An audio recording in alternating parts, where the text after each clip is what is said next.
I'm Dana Perino, and this is Perino on Politics.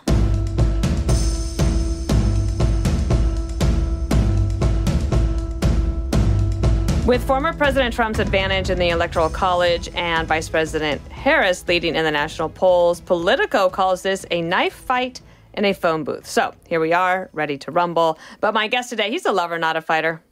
And he's my good friend and co-host of The Five, Harold Ford Jr. And welcome to Perino on Politics. This is where I call up my smart friends, find out what's on their minds about the state of American politics. And Harold Ford Jr., we had you on before because you have three times in an election year that you look to, Memorial Day, 4th of July, and then Labor Day. So we just had Labor Day, and you look at, I guess, cost of back to school, thinking a little bit cost of gas as well, which was your Memorial Day piece, right? Yes. As getting ready for summer driving season. Yes. Cost of the barbecue on the 4th of July. So now we get to the day after Labor Day. Where do you see the race right now? First, it's good to be with you. Thank you. Back around this small table. Back around a great table. We are in the last 65 days of this thing. So I'd say three things. One, the first date, Memorial Day, President Trump had the advantage. If you consider that they hadn't been named nominees yet, but they were the nominees. Biden was the Democratic nominee. We get to the 4th of July. I give President Trump a slight advantage. I give him a bigger advantage on Memorial Day, a slight advantage or less advantage on the 4th of July. Even after that debate on June 28th? Well, just looking at the economy and the way I think about those things. Now, I think if you look at the debate, if we want to talk, I think the debate, if he loses this race, Donald Trump, he will look back on June 27th as the best and worst day of his political career because he had a decent performance, but he obviously knocked off the presidential nominee, politically speaking, on the Democratic side. But we'll come back to that. But the 4th of July, in terms of just how the mechanics look, still favored him. As we get to Labor Day, I think it's probably even the way I look at the numbers in terms of prices of things, because gas prices are at a 3-year low today. Now, if you say a 3-year low and people are still paying more for gas and they look at it in the matrix of what they're paying, it's a different, I don't mean to tell anybody they're not paying more for things than they want to be paying for things. Food costs, other things are coming down. Inflation's coming down. And I think most important, whomever you have sitting in this seat 2 weeks, 3 weeks from today, Dana's going to tell you, and he or she will be talking at a time, and I think when the Fed will have dropped rates by 25 basis points and probably will forecast that we'll have 4 to 8 more rate cuts between now and next year at this time, which would be a meaningful thing for particularly small business owners and Main Street Americans, people who own small and medium-sized businesses. So to sit here today, 2 out of 3 go direct to President Trump, his advantage. I say today is more even. And as we get into this last thing, the biggest thing for the candidates now would be to outline how they plan to take advantage of this moment to make everyday life more affordable for everyday Americans. Do you think that Jerome Powell, the Fed chair, can make a rate cut look meritorious based on the economy to a point where it won't look exceedingly political to the folks on the right? So I think he can. If this question asked in April, if we were sitting here, I'd say it'd be very hard for a Fed chair to cut rates in September and not look as if we've had a she, but in this instance, he is not trying to favor someone. This instance here, if you look at the data, there was enough data to say cut rates back in June. I thought they would have, largely because some of the softness in the economy, meaning people were starting to pay their bills later, people were starting to be delinquent on car notes and other things, and I think it was they could easily have defended that. As we sit here today, I think they are actually behind the curve, but you can have someone much smarter than me to talk about what they think about rate cuts. So I don't think that it will look overtly political. I think that in April, if you'd said this, I'd say there's no way it doesn't look that way. As we sit here today, the data is screaming that a rate cut is what's needed, not for the richest of Americans, but for everyday working class, middle class, and even working professional America. Especially entrepreneurs who want to expand their small businesses. Who have their rates coming up on a loan on a mortgage for their business or for their home or for something related to their business, who could see that jump 200 basis points if you don't begin to put these rates in perspective, better perspective for everyday people. Did you see the story about the alarming number of office space delinquencies that are coming. So, yes. So that's a big deal, right? And that's part of why I think a rate cut in June might have made sense. But I think that what the Fed did not want to do, and again, you can have a lot more people that are a lot smarter about this. I hate talking about the Fed. My eyes roll back in my head. But if the Fed could have easily, again, have done this 2 months ago to stave off some of this data has been screaming at them for some time. And what they're trying to reconcile is the market is at I heard a stat today. When President Trump took office, from the time he left office, the market was up about 63%. As we sit here today, the market is up under Joe Biden from the time he took office to today, 65%. So the market has grown and continues to grow under both these people. But the people who benefit the most are the people who literally are at the top of the chain. And there are people who are at the top of the chain whose livelihoods depend on what happens in the middle of the chain. And everyday Americans are struggling at a different rate than everyday working professionals who are struggling. And everyday working professionals are struggling at a different rate than the richest in the country. And I think that's what the Fed has tried to reconcile. And I think they've done a decent job, but I think a rate cut in September is probably a likely thing, and it will have a political impact. I don't mean to minimize I just don't know how much of a one. Maybe neither of us know. I guess we'll have to see. You know, my favorite answer to every political question now. We'll see. Everybody that asked me over the weekend, what do I think is going to happen? I said, well, we'll see. Because it's really, usually that's when they want to tell me what they think is going to happen. And then they ask me to repeat it. September 10th is a week from today. That will be the presidential debate, Kamala Harris and Donald Trump. It's set. It's happening. How important is it for both of them for this to go very well? The June 27th, I thought, was the most important date in a long time in politics. This is, I think, going to eclipse that because I think people are watching the two of them like President Trump is being watched in ways like he's never been watched, and obviously the vice president is being watched in ways she's never been watched. She's going to have to be credible, consistent, authentic, not look to be driven by ambition for her change positions on important issues. And President Trump is going to have to be disciplined like he's never been before. He's never faced this kind of a political opponent, an accomplished, smart, elected woman in politics who I think has shown a tendency, Vice President Harris and other political iterations, to be, not when she ran for president, but when she was a DA and when she was Attorney General of California, to be unflappable. Not all the time, but if she can show an unflappable nature in this debate, and President Trump does not exercise discipline, he will have an impact on his campaign that I think could be damaging. Vice versa, if she does not lay out an economic plan that people can relate to, and people believe that I now understand why she's changed her mind on issues. If she can't do that, it will be damaging for her. So I think we will all be watching. The other thing, one of the things I've noticed in some of the polling down, and we may get to it, but it's interesting to me. Looking at some of the tabs, and you and I'm a bigger nerd around some of these things. You're a bigger nerd than me. That's true. But we go through some of the stuff, and one of the things that stood out for me this time, I think that there are people in the 5, 6, 7 battleground states, 6 battleground states, that are afraid to say or embarrassed to say they're supporting Harris. We know that there's a group out there that's embarrassed to say they're supporting Trump. They didn't want, and his numbers have reflected that over the years.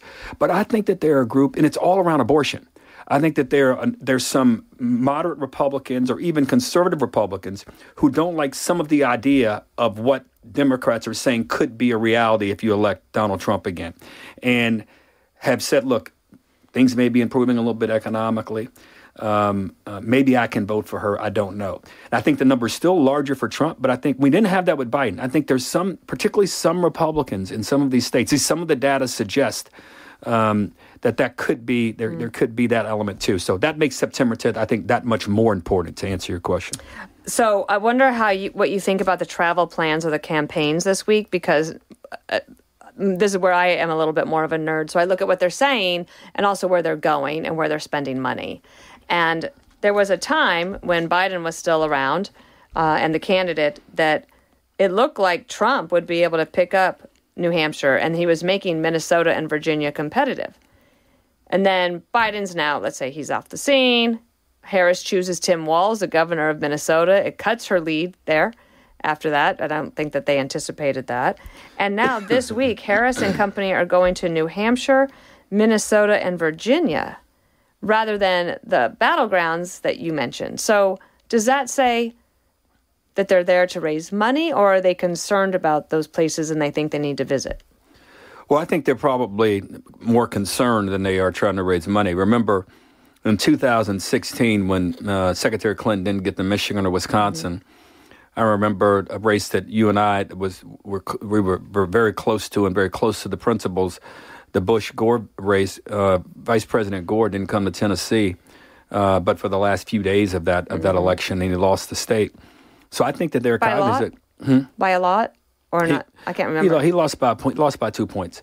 But my only point is, I think that they are aware of those things, and I think they're smart to go there. But there's no doubt they understand that this. I've seen, you and I both have seen scenarios where President Trump gets close to 300 electoral votes. If the numbers bear out, and she gets somewhere between 290 and 300, Vice President Harris does also. So I think it's great when they go to these states. I think you're right. You know more than me and know more than most people listening about what it means when these people are traveling these places and how they're spending money. But I think at the end of the day, it helps the country when they visit more than the 6 states. I mean, I hope agree. I hope it spans out, because that gives you, whomever wins, a little bit more of a mandate, as opposed to saying you want about what a flex it would be for, and Donald Trump is doing this, I think, from a messaging standpoint. So instead of just looking at where he's going, it's who he's talking to. You know, he's carving out an hour and a half to do a podcast with Lex Fridman, who has a lot of listeners. I remember the one I mainly listened to, his interview with Elon Musk, and also with Walter Isaacson about his book about Elon Musk. And I think he also did an interview with Mark Zuckerberg. I'm not an avid listener of his, but I listened to that. Donald Trump's done the All In podcast. He's basically, he'll talk to anybody.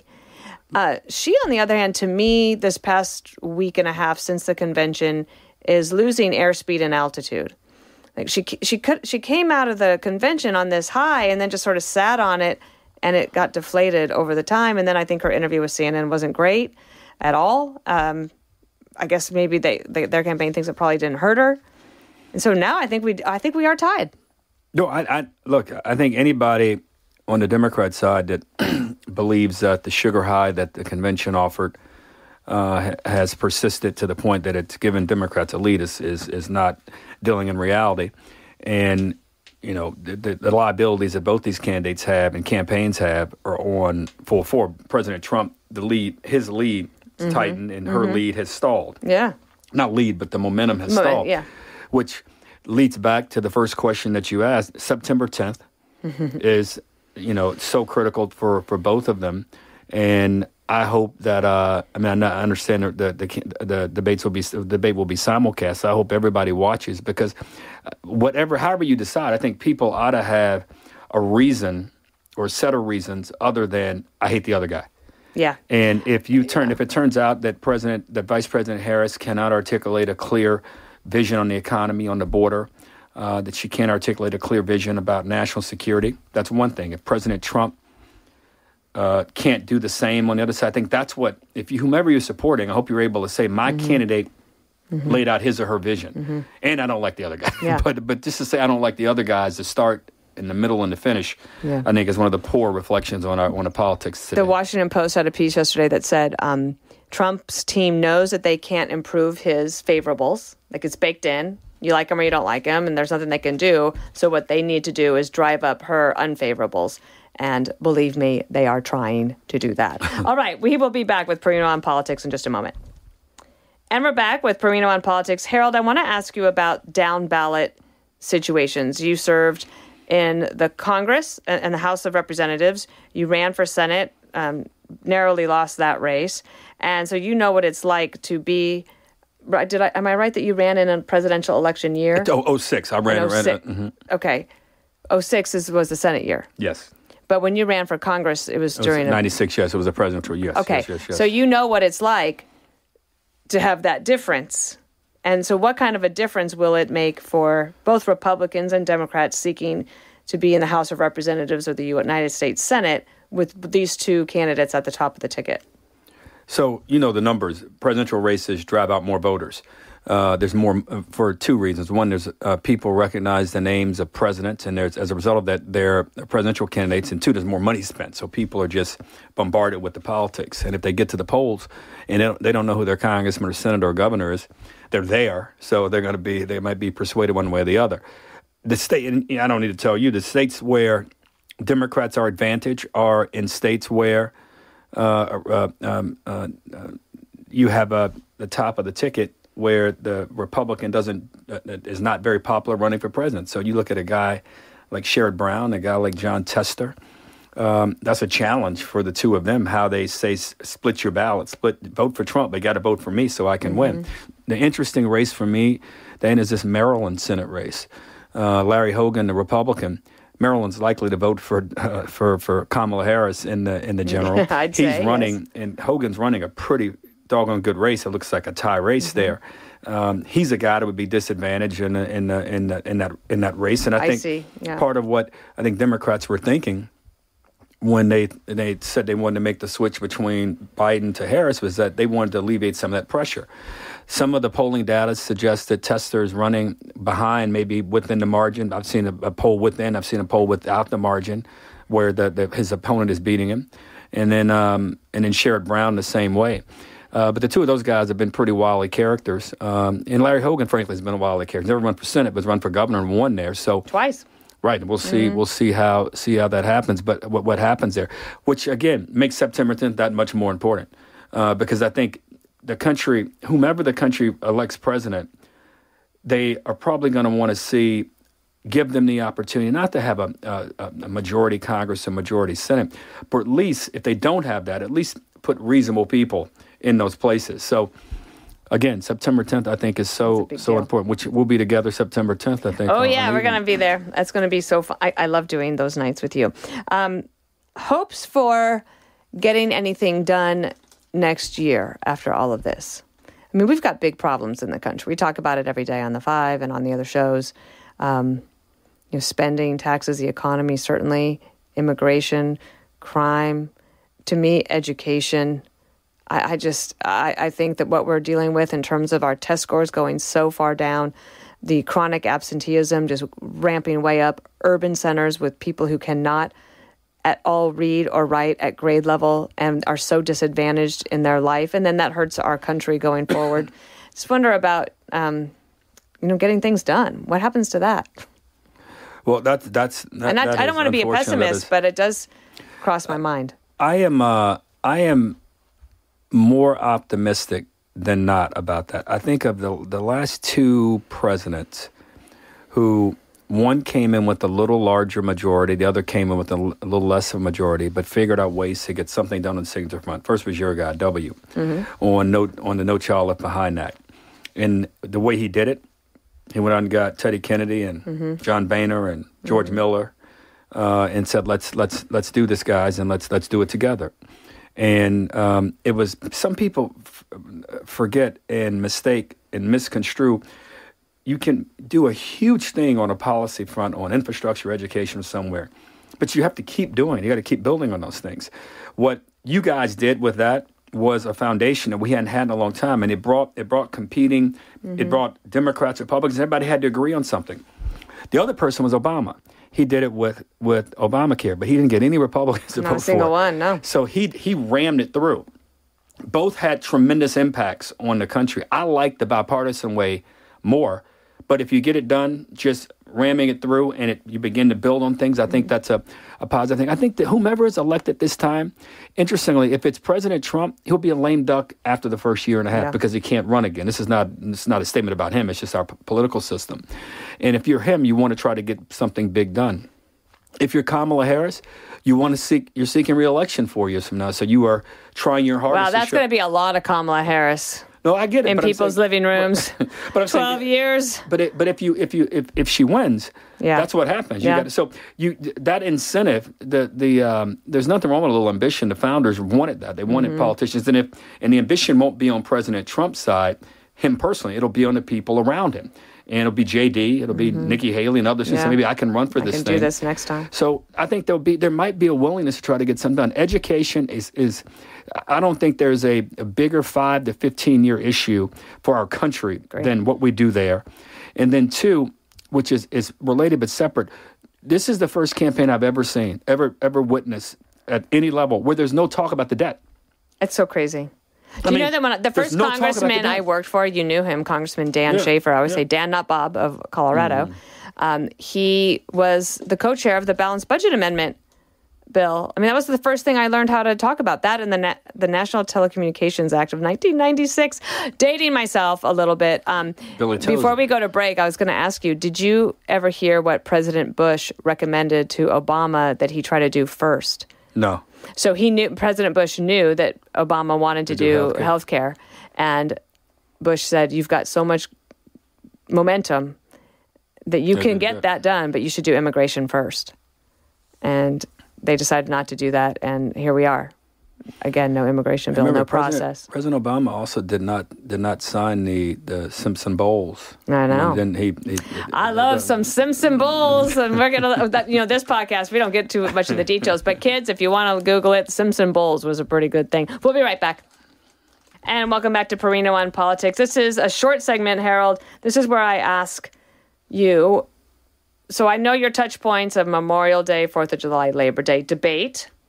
What after that? What should I be paying attention to that you look at between now and Election Day? Well, you said it best on the show a week ago. I did? Yeah. You were quoting, I think maybe Mark Halpern or someone. You said each campaign after Labor Day, you got to win the day. Oh, yeah. Who's winning the news cycle that day? Who wins the day? It's like, and I think if you look back in every presidential race, the winner more days after Labor Day to Election Day wins. Now, the thing that confuses it a little bit now is that early voting starts so soon. We got early voting starting here in a couple of weeks. No. Early voting starts Friday in North Carolina. 4 days before the debate. So, that's kind of absurd. I mean, for all you North Carolinians, that's, we love you and all, but I don't understand why you have to be first in that. Why do you want to be first? Well, that seems, I don't mind you being first, but September 7th seems, or what is it, 7th? It seems a little aggressive. So that is confused it a bit. But it's every day you got to win that cycle. You're going to win. And that's what I look at. And then obviously, the proverbial surprises, the October surprise, those things. I think the thing that, if I'm looking at one global thing is if you get a return of the hostages and the end of hostilities in the Middle East, that would have an impact on this race. And I actually think I'm not convinced whose side it benefits. I know who wins. The Middle East wins and America wins. And the families of those whose loved ones have been taken hostage. But it will have an impact on the political race here, and I just don't know where it falls. Name one thing people should know about the 5 that they might not know as they watch it. 2 things. We laugh so much during the breaks and tell so many stories during the breaks. And there is a genuine friendship that exists with all of us on the, not just the TV. There's a genuine friendship there. Yep, indeed. All right, Harold, thank you so much. And we're going to go do the 5. Listen ad-free with a Fox News Podcast Plus subscription on Apple Podcasts. And Amazon Prime members can listen to this show ad-free on the Amazon Music app.